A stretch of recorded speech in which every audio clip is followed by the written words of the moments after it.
All right, HBCU family.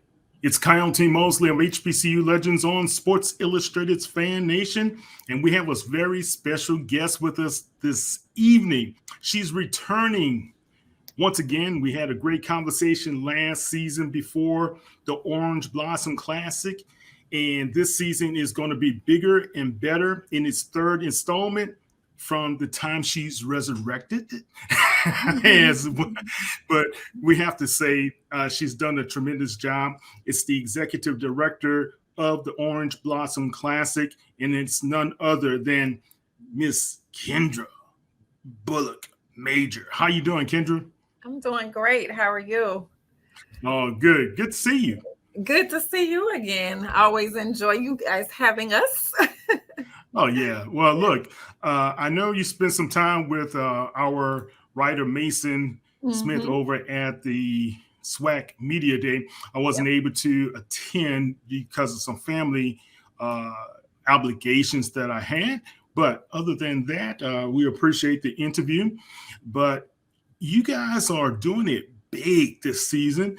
And I hmm know when we first spoke, you talked about the how it was like all the way from childhood, your dad exposing you to the Orange Blossom Classic, and you just hmm had it in your spirit to kind of resurrect the classic and look at it at this point and from where you have taken it earlier to where it is today. Talk about how does that make you feel? it's exciting. It's like watching, your baby grow up, right? So Yeah. it's really exciting for us. The way that the fan base has received it, the way that, of course, we I always say we had no idea that this would turn into such a rivalry when we put these two teams together. So with the rivalry with FAMU and Jackson State, but just more so with how the community has really embraced it, received it, not just on a local level, but on a national level. People look forward to being here. So I don't think I could have written a better story. Yeah, yeah. Not only did you write a better story, the way you championed the cause and been able to do so many tremendous things, not only for the game itself, not only for the institutions that are playing, but the scholarships, the business opportunities that has really blossomed from Mhm. your early stages. And I know you had some delays over the 10 years before actually getting it into Hard Rock Stadium. But talk about that part as well. How important was it for you to be able to have the scholarship funds and opportunities, have the internships for the young people as well, have the businesses that are participating in the economic windfall that's going to come from that as well? Um, that's extremely important. I don't think that I could do anything without some sort of community component, right? It's about community, it's about giving back. And one of the things that, we started this project, I said that I wanted to make sure that we incorporated programming. Of course, scholarships is very important. We know that, the purpose of these schools being here is to spark an interest in these HBCUs. And we have so many students. I was having a conversation with someone just the other day, and I said, a lot of our kids are like first year generation college students, right? Yeah, So, right. they're being raised by parents who either did not attend college, or many of them are being raised by grandparents. So if we could be that person, that committee that's assisting them with navigating that space, and assisting them with learning, how they can receive funds and assist them with funding, that's important. And the timing of when this game came back, we started originally in 2020. We had to postpone it because of COVID, but then in 2021, when we kicked off, the business component was so important because now we were looking at what does our economy look like after COVID. We have we're in Florida, South Florida. This is a very diverse community, and we have a lot of minority owned businesses, not just Black owned businesses, but Black and Brown owned businesses. And they're the ones who employ a large number of Black and Brown people. But unfortunately, they were the ones who suffered the most during, COVID. And Hmm. so when you have a game like this, people don't even realize how many moving parts there are to producing something of this magnitude, because it's not just the game. We do a week of events. Yeah. And so, everything from when we have, our celebrities come in town and they are hosting private parties and they need caterers, to things like having the parade and needing barricades and needing trolleys and porta potties. There are so many intricate details and moving parts. And so the business component was important because we wanted to be able to bring in help for those minority, Black and Brown owned businesses. And that's what we were able to do. So the first year, well, to date, not counting, of course, this year, but to date in Miami-Dade County, this game has given a $27 million economic impact. And Oh, right. And that's big. And we know yes. that over 6 million of that has specifically gone to minority owned businesses. And that's just Miami-Dade County. When you look at South Florida as a whole, we're Miami-Dade and Broward and Palm Beach. So Broward, there's another, economic impact factor there, because a lot of people fly into Fort Lauderdale and they stay in the Right. Broward area. So, it's important. And those are things that I'm reminding people, because of course we know that we have this travel advisory about, don't come to Florida, but we're reminding people that when you do come here, we make it a point for you to spend your dollars in the communities that give back to us. Now, last, if I recall, and you can correct me on this, I think last year you said you guys had the some of the vendors being able to set up around the that the festivities that you guys were having as well. Mhm. Is that still going to be the same case for this season as well? Mhm. Yes, absolutely. So we have our HBCU reunion on the yard. We have our parade. We have, of course, our fan fest at the stadium. So, and we have our host hotels. So there are different opportunities for vendors to set up at those events, food trucks, merch vendors, any type of goods and services that you think that our fan base or the people who are attending these events may be interested in. There are vendor opportunities, and that can be found on our website. Well, that's awesome. Now, the $6 million, when it came to the vendors, was that an application process that they have to engage with the Orange Blossom Classic Committee or something to that nature for future reference? Or can they do that next season when you guys have the event as well? Yes, that's correct. So we have, the program is called the Business Unite program. And the first step is to actually, complete the application process, which is like a simple interest form. And then once we vet the business, of course, make sure that, you have all of the proper licenses. Then we bring in someone that will actually talk to them about what the opportunities look like, whether it be, like I said, vending at those different events like Tailgate or Fan Fest, or actually contracting for something like, dropping porta potties at the parade. So Right. we give them an overview of what those different opportunities look like. And then once we know that they have all of the necessary paperwork, because, we do have to make sure that, you're licensed, bonded, insured, all of those good things, then you Right. go on to what's called our Business Unite list. And as we're looking for different vendors for different things, we will pull from that list and ask you to submit a quote. So that's one way. And then the other thing that we do is through our One Big Community initiative, we kind of like highlight and showcase those businesses. So if you're a restaurant, we may do a pop-up. We're like the only HBCU classic that has a mascot, I think. So, we'll Oh, have really? yeah. I didn't know that. Who's the mascot? What's his or her name, or what's the So pronoun? we actually, this year we brought in a second one. So we started off with Okay. just Ollie the orange, and Ollie. We have a women's conference that we do every July for women in sports and entertainment. And Ollie just so happened to be hanging out at the women's conference and found love. So now we have two oranges. We have Mrs. Blossom. So Ollie Oh, and okay. Mrs. Blossom. Yeah. So we do things like I really thought you guys were going to go Alicia, Ali and Alicia. no, she is, well, you know what, that could be her first name, but right now she is Ollie T. Blossom's Mrs. Blossom. So All right. Well, Ali. so when you Ain't, go to a ain't women's mad at. conference, and I'm she's the not mad only at Ali. orange. He has to get some love, you know. Right. If she's the only orange in the room, who else are you going to be with, right? That's right. Go on, Um, Ali. so we do something with them where we kind of do pop-ups in, like at different businesses, and we go on social media like, hey, Ollie's at this Caribbean restaurant today, or Ollie's checking out wings, or Ollie might be at one of our host hotels, to encourage people to come out and to get their hotel rooms. So we kind of use that as a way to really engage our businesses as well, because people love Ollie, they love the mascot, so you just never know where Ollie's gonna pop up next. All right. Well, look, Ali sounds like he's got it going on, as well as Mrs. Blossom there.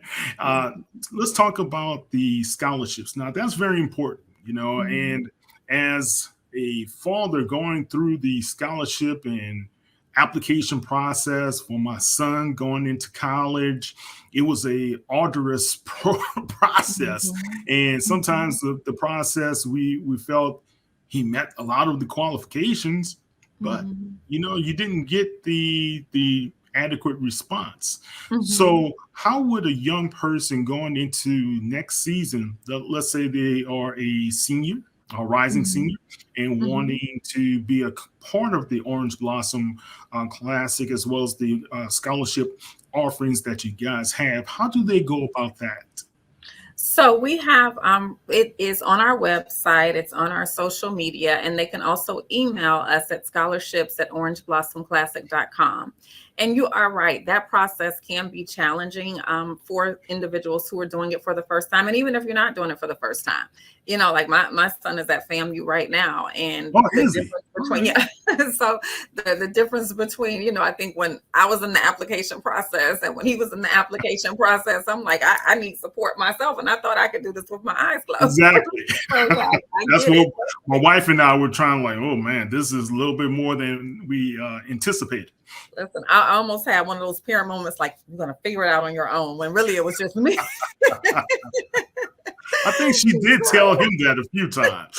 Right. Like, this is what builds character, makes you stronger. You can figure this out. Um, but it's, for us, one of the things that was important to me when it came to the scholarship process was there's so many scholarships out there for that 3.5, 4.0, 4.5 student, right? And they can get money on top of money on top of money. But what about that student that is just glad that they make it, that they made it, just meeting that criteria? Well, they need money too, right? And then we look at the fact that it's really, so my son is a student athlete. There are other kids who are, whether you're in the band, whether you are, playing a sport, whether you are just, in your community doing things, it's just as important to Mhm. be a very well-rounded individual. Right. And, I could have a 4.0 or a 4.5 GPA and never leave my dorm room or never take my face out of a book, or I could be that 2.5, 3.0 student, but I'm doing this on campus. I'm engaging with different activities. I'm helping my community. So our scholarship process actually is a minimum 2.5 GPA, and you must have some sort of community aspect or some sort of be involved in some sort of extracurricular activity. And that is specifically for that student who, again, you don't have that 4.5 or 4.0, but you are well-rounded, still very smart, still very intelligent, and need assistance. So they can email scholarships@orangeblossomclassic.com, and that's scholarships with an S on the end. Or they can go onto our social media. I think they've just announced that the application is currently out now. So they can go Okay. there and get a link for the application.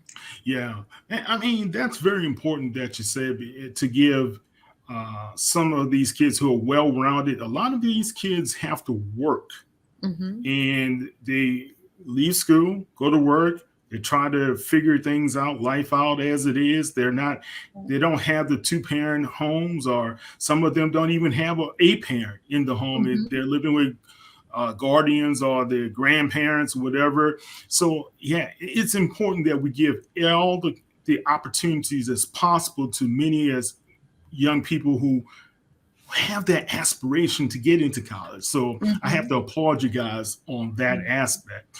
Yeah. Um, look, Kendra, you took this thing, like I said earlier, from just an idea of getting it back into action, right? Mhm. And over the past couple of months, there's been a lot of dialogue about FAMU not wanting or not going to be a part of the classic going forward.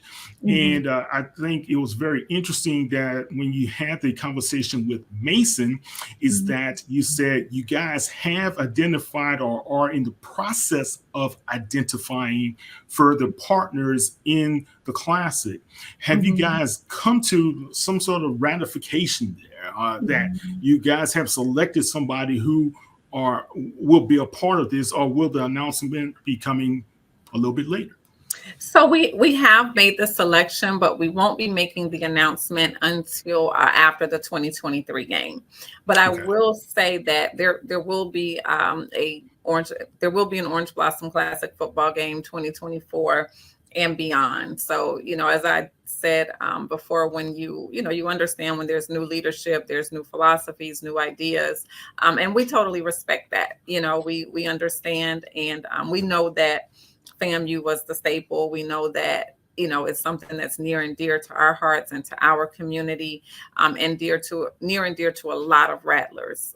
But again, for us, we want to continue the game. We know the importance and the significance that extends beyond just the one university. It is again about community, about scholarships, and so we will continue this game. We are actually 24 is locked in. We have 25. So we are, like Okay. we're working through opponents for, multiple years so that we can, so we don't, skip a beat, so to speak. So, yeah. Okay. Well, that's good news. That's real good news because what you guys are producing is a high quality product.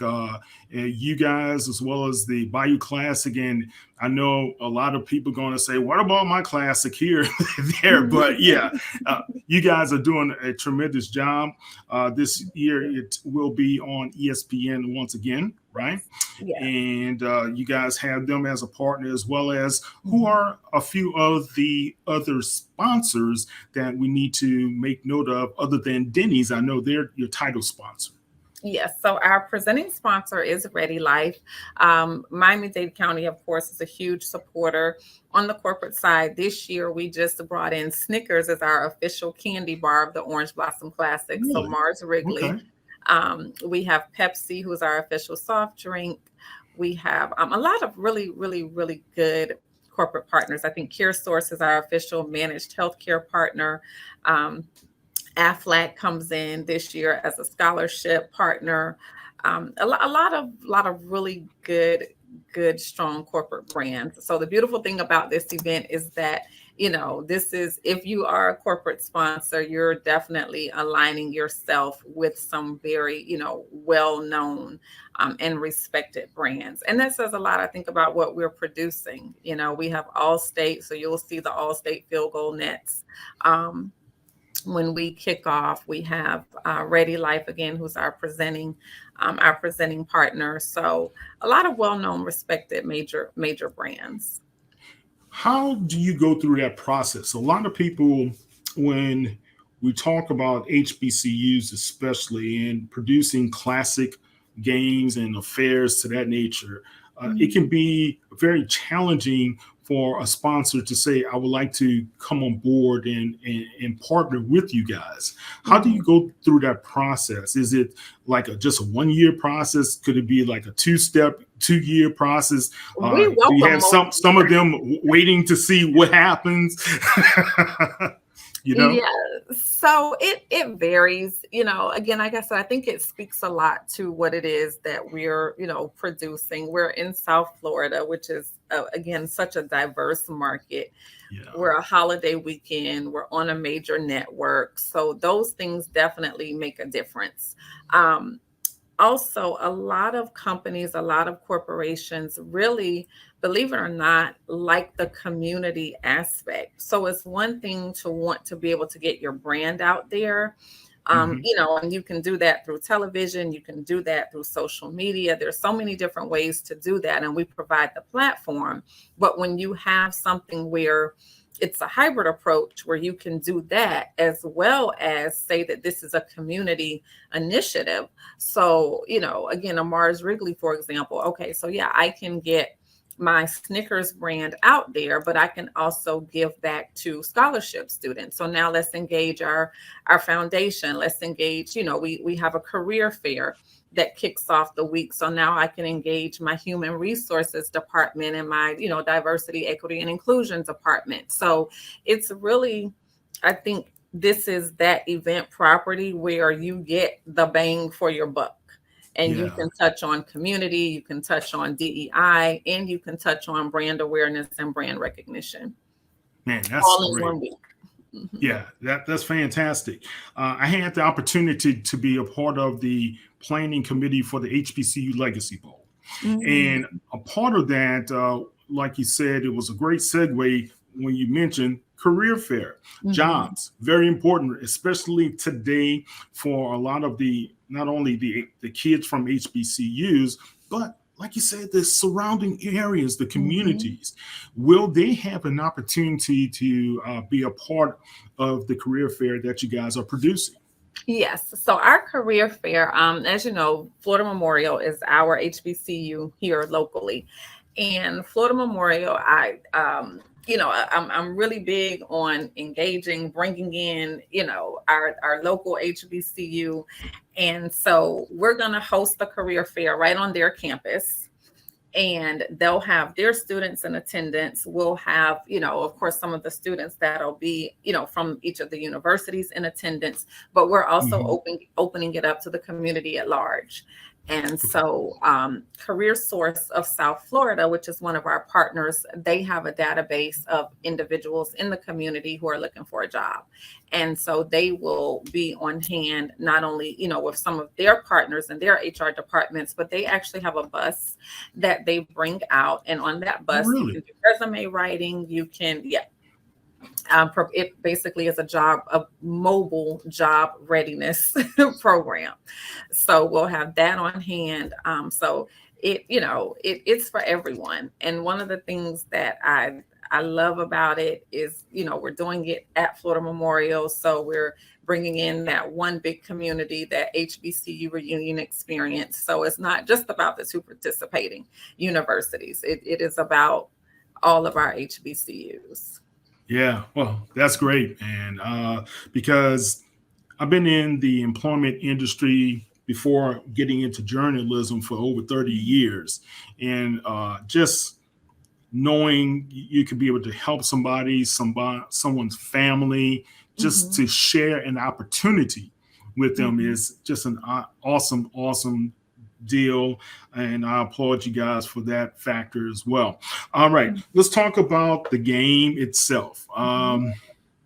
Again, you have the Jackson State Tigers going Mhm. against the FAMU Rattlers, Yes. Willie Simmons and those guys. This season, they don't have to worry about Deion Sanders, but they have to worry about TC Taylor.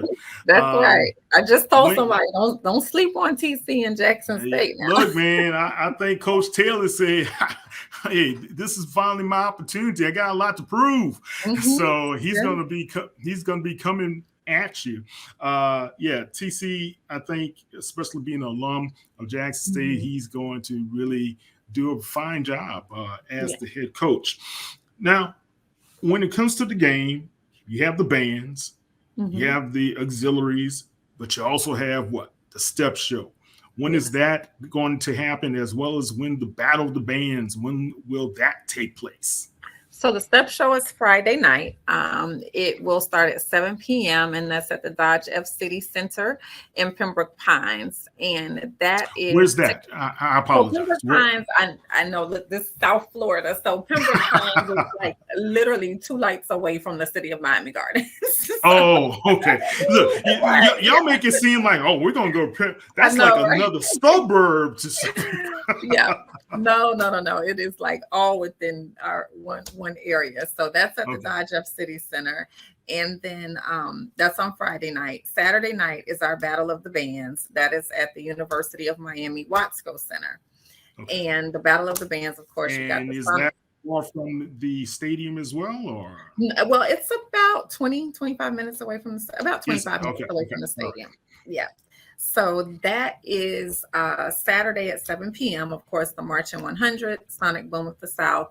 And then, of course, we feature a lot of our South Florida high school bands. So we have about Okay. 6 or 7 high school bands that'll be represented at that event. And we have pulled bands from the Tri-County area. So we have a Palm Beach Lakes band. We have a Broward County, Miramar High School band. And then, of course, Miami-Dade County will be representing with some of their high school bands. Man, some great bands from that area. Great Mm-hmm. tunes are going to be played. South Great. Florida band showcase. Yes. Yeah. Well, look, I wish I could be there. The energy, because I'm an old drum major. I'm an old saxophone player as Oh, well. okay. Yeah. So I just love to be in it. Coming from New Orleans, we always were the best anyway. But but it was just good to see that action and have the audiences engaged into the great sounds from the sonic boom, as well as the Marching 100. Oh gosh, Yeah. I was I can just tell telling you. someone like with Dr. Chipman and his assistant, Daryl Baker, they're both Miami guys. And so this is like a homecoming for them, so Okay. they're gonna, you already know the Marching 100 is gonna show out. Dr. Little, because he knows, I think that this is a homecoming for them, and he knows that they're gonna show out.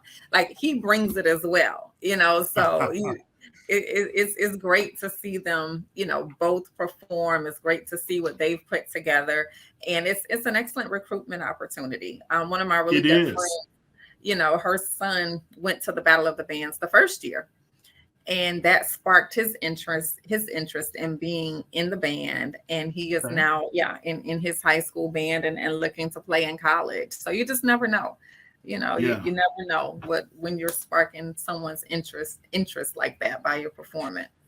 Yeah. Growing up for me, because my dad was a alumni of Southern University. My Mhm. uncles attended Grambling, so Bayou Classic Mm. was a part of our family battles behind the scene. We also had clashes Mhm. going on, uh, but also it was the bands, like you said, that really recruited different young people to different area high schools, as well Mhm. as when you decided, hey, after high school, I want to go to Southern, I want to go to Grambling, or but when I had the opportunity to see FAMU in person, and it Mhm. was at a HBCU, well, back then it was just called the Black College All-Star Game in New Orleans, Louisiana in 1983.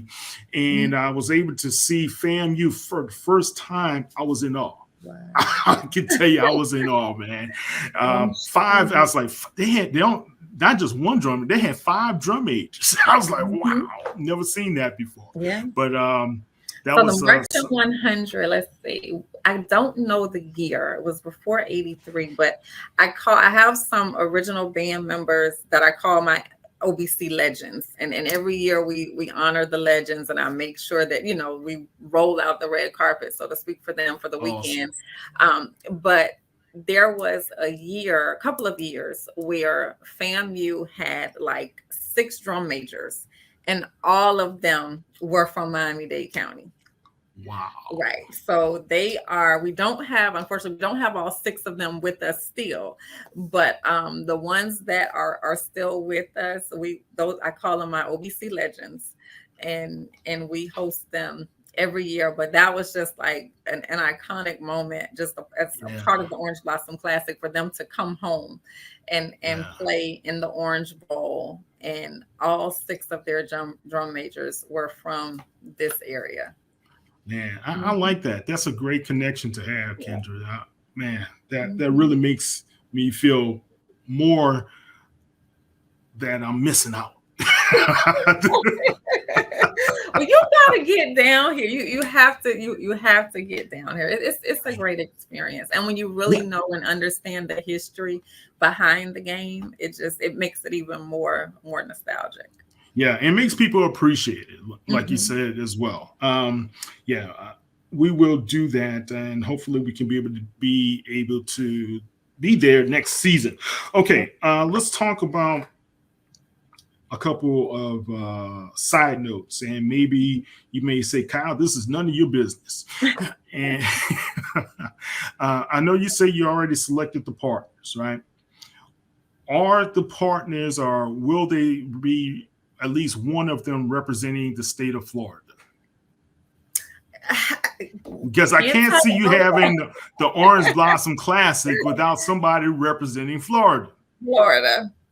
Can't say that. Can't say that. But Okay. What will they be outside? Will you have one outside of the SWAC? uh, Okay, well okay, yeah. that's a yes, guys. All right, all right. I didn't mean to put you on the spot. You know, your silence is golden. Okay. Okay. But all right, the reason why I'm asking this is because you talk about the history and you talk about how Mhm. you revived the classic itself. I Mhm. just could not see me personally as Mhm. a journalist as well as a fan to see this continue without having someone from the home base being there in the Florida area. You know, you Mhm. have Bethune, you have, like I say, Florida Memorial, and whatever. Just Mhm. being able to have that type of presence would have been great still. Mhm. Um, the economic impact, I want to go back to that because business is really important. And you Mhm. said $27 million economic impact. Is that the projection again, or do you think you guys may exceed the $30 million mark this season? So I think that's the projection. I mean, we always, Okay. you shoot to definitely exceed, but I think that we're probably projected to be right at that same amount. And then, like I said, that's, just Miami-Dade County. I think last year in Broward County, we were like around 17 million. So you still have, those surrounding areas that benefit as well. So, I think that we'll definitely be at that 27 million. Okay. All right. Good. Good. Is there anything else, any other community events that we kind of overlooked that you would like to highlight and feature?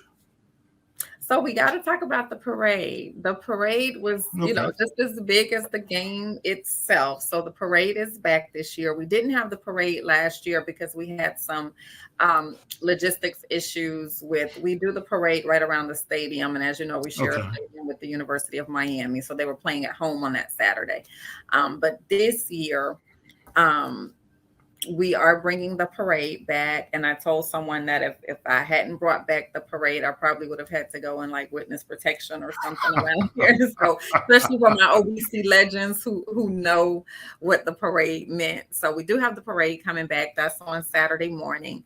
And then at the end of the parade, we're doing what we call our HBCU Weekend Experience. And Hmm. that is just we're kind of recreating that culture and that feeling that you get when you are on the yard at an HBCU. So we're calling that the HBCU reunion on the yard. So at the end of the parade, people are welcome to bring their tents, their tables. We'll have food trucks, vendors.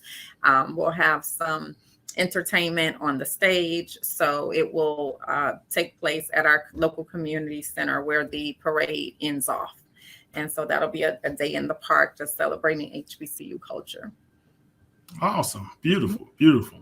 All right. So you have the parade, you have the Battle of the Bands, the step show, and you Mhm. have the big game itself, Yeah. as well as you have the vendors who will be a part of the business aspect and surrounding aspect. Talk about the press conference before we get off. When will that occur? Because that's a major deal as well. That's, Coach Prime would always give you like 2, 3, 5, 6, 7 sound bites when it comes to that.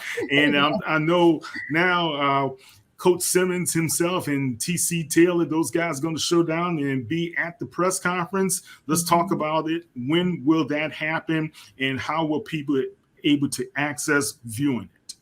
So the press conference takes place on Friday morning. I believe it starts at 11. I think the press conference starts at 10 or 11, but we will have the press conference streamed from our social media channels.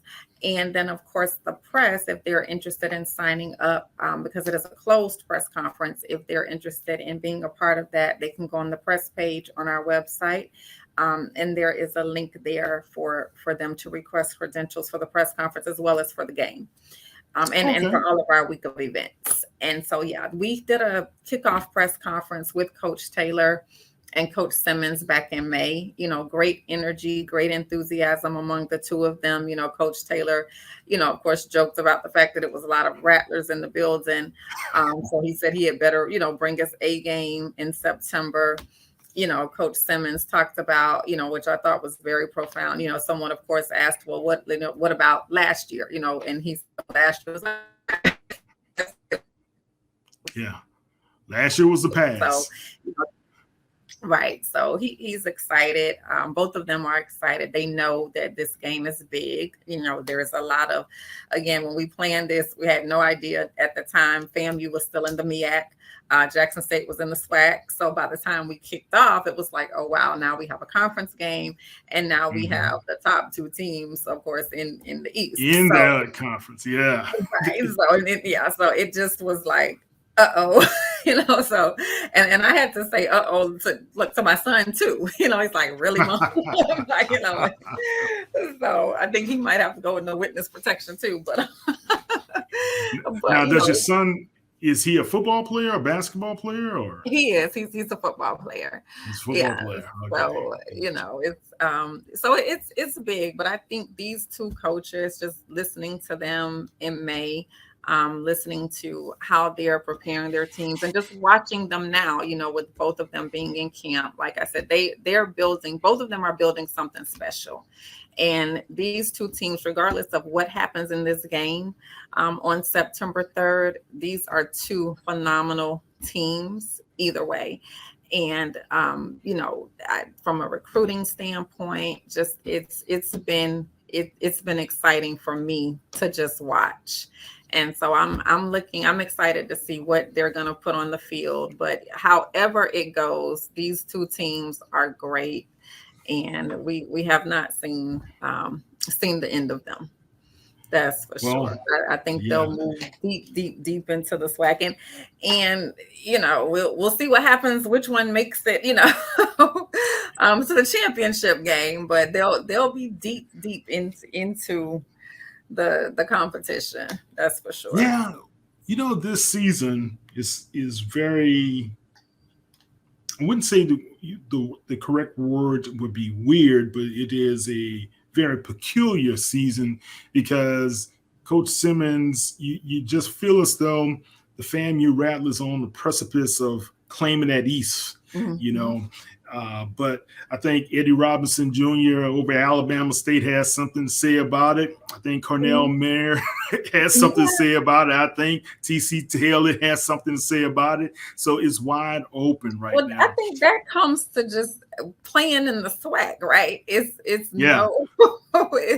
what they used to say, the wacky SWAC. Yeah, it's the wacky SWAC again. Yeah. So that this is not a conference to sleep on at all. So I call it the SEC of HBCU football. So. Definitely. Yeah. Being a minority female leading such a prestigious classic event like you've done over the past several seasons, has any of those older guys or other institutionalized events come to you and say, hey, we need to pick your brain?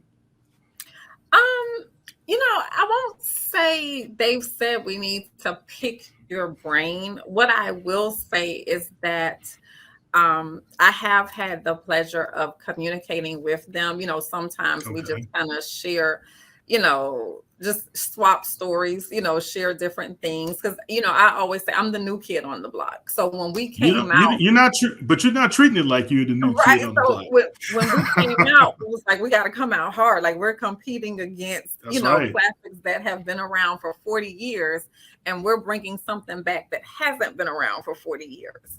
So, we had to really come out the gate just shooting hard. So, um, I've had conversations, John Grant is great friend.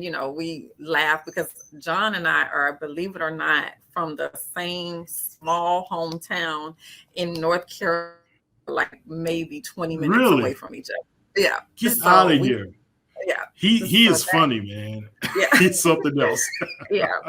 So, we talk, of course, and we kind of, like I said, swap stories. So haven't really said, let me pick your brain, but do have, it's great to have an opportunity to hear from them. They hear from me. And we just, talk about the business. Talk about the business. Well, Mhm. Kendra, you are handling your business and you're doing it in a great way. Yeah, I have to admit it. I mean, Thank like you said, you. you're coming out the block. The first time you are on ESPN, Mhm. and you've done a tremendous production, and you helped out the cause for HBCU sports as well as the young people in HBCUs. Keep up the great work. Any last thoughts, comments, criticisms, or anything you'd like to talk about? Listen, I just say, everyone, please get your tickets. Okay, Labor Day weekend, South Florida. I will say that the Orange Blossom Classic is around. We're here to stay. So make South Florida your annual destination spot, Labor Day weekend, year after year. And we look forward to hosting you guys, and we look forward to making it bigger and better every year. Yeah, well, you will keep on doing that. Uh, just as long as you have HBCU Legends as a part of it, you guys will be great. As long as you all have me, I am happy to be here. For real, for real, for real. Yes. As soon as I got I'm like, yes, I'm available today or tomorrow. Which one? But look, I appreciate it, Kendra. And guys, you can find the tickets. How again? Is it on the orangeblossomclassic.com Yep. website? Right. Okay. OrangeBlossomClassic.com. They can go to our events page, or you can go to Ticketmaster directly. But if you go to our website, it'll have information about all of the list of events. And we still have tickets. We still have suites available. So if you're looking for that luxury seating to stay out of the elements, whether it be the rain, the heat, How, etc. That's a good point. How much are the suites right now? Because you may have some small businesses that would like to be a part of that, or some alumni coming in, they may want to say, "Hey, let's all chip in and get a suite." So our suites start as low as $4,200.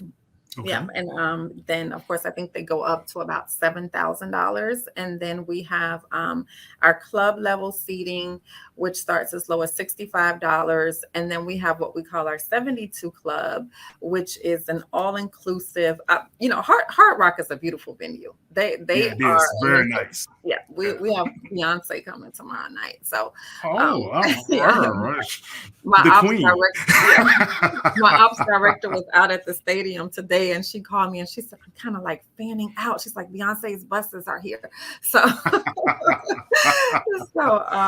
it's a beautiful, beautiful venue. So they've done a wonderful job in making sure that the overall fan experience is top notch. So you've got, not just suites, but we have the 9 club, we have the 72 club, and these, we have the 72 living room boxes, and these are all inclusive um, boxes, or like mini suites. And you can enjoy your food, beverage delivered right to your seat. That comes, complimentary with your tickets, alcohol. So they really know how to roll out the fan experience. Now I joke, and I'm a huge Dolphin fan. I'm a season ticket holder. I can't even count how many years now I've been a season ticket holder with the Dolphins. But I often joke and say, every time the Dolphins are losing, we take up the fan experience to one level. Like, let's forget we're watching a football game. So, but they've done a phenomenal job. Yeah. Yeah, look, Hard Rock, that's a stadium that will always be a part of my heart because that's when the New Orleans Saints defeated the Indianapolis Colts right there, and hey, and we took over Miami Gardens, if I'm not mistaken. So, You, that was a yeah, beautiful time. yeah, yeah. I exactly. I know exactly what you're talking about. Yep, All you're right, bringing all back right. memories. Going forward, and the next step for you guys, do you see implementing anything new, any new strategies, new thoughts, new marketing ideas, and anything for next season? So we kind of shifted our marketing this year. When we again having so many things in the beginning with Dion, Jackson State, FAM moving Right. into the SWAC, I was really, really adamant with my marketing team about telling them, while it was great, I don't know how long, anyone really expected Dion to be there, right? So, which is, not a bad thing, but I wanted Mm-hmm. to make sure and be intentional in that this remain about the Orange Blossom Classic, and this remain about what our vision and our mission is. And so, if anything, from a marketing standpoint, what we've really done is try to drive home the fact that this is about all HBCUs. This is about the two wonderful schools that we have in this game now, but it's also about making sure that on a broader level, broader scale, we're able to touch all HBCUs. So that's why we're doing an event on the campus of Florida Memorial. We have, I forgot to mention our luncheon, but we have our scholarship fundraiser luncheon that takes place on that Friday right after the press conference. And that Okay. luncheon, we have Lynn Whitfield, who serves as our keynote speaker. Oh, a Louisianian. And Yeah. she's a fourth generation Howard University Bison. That's Um, right. so, we are, very intentional. We just did an event with Wendy Raquel Robinson, who's a Howard University alum as Oh, well. wow. So, Yeah. yes, so that's really where we are with just embracing all HBCUs. There's a gentleman who will be receiving our Legend Award, who he's actually the CEO of Mars Wrigley. He did not attend an HBCU, but both of his parents attended Jackson State University. And then they both subsequently went on to work at Jackson State University. And Really? so grew up in Mississippi, grew up on the campus literally of Jackson, attended another university.